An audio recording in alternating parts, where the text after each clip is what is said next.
Isara Eliana Volafeno Folovolana. Le titoeragna misy ahiky le ambosary primy.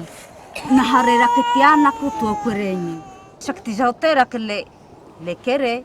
Isaky ty zaho teraky le kere. Tsisy taogna haha vokara ay vole zany.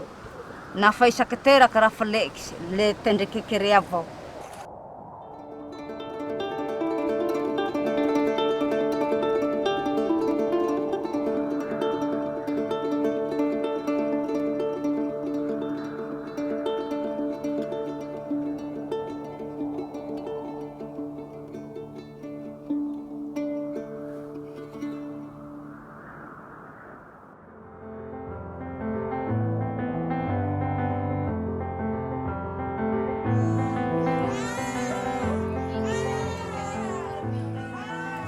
Miara-miasa amin'ny agent communautaire zahay dia misy koa ny reny efa nahazo fiofanana momba ny fandrefesana sandry ny zaza zany. Anjaranay amin'izay no mandanja sy mandrefy an'zareo dia raha anatin'ny critère d'admission zareo dia raisinay an-tanana mora ohatra misy complication dia alefanay any Ambovombe any amin'ny CRENI.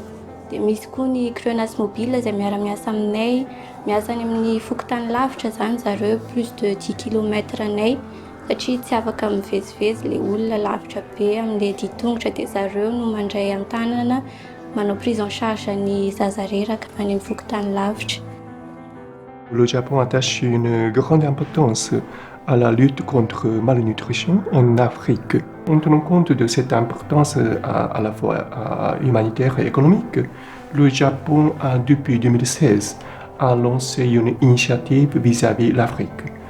Cette initiative s'appelle Initiative pour la sécurité alimentaire et nutritionnelle en Afrique, IFNA.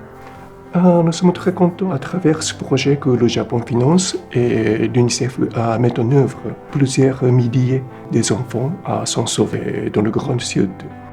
Ny tsy fampindrano no fototra voalohany mahatonga ny malnutrition dia manoloana an'izay olana izay zahay dia manome rano fisotro madio maimaim-poana ho an'ny zaza reraka. Soa ty hapitaly fa mahasalama.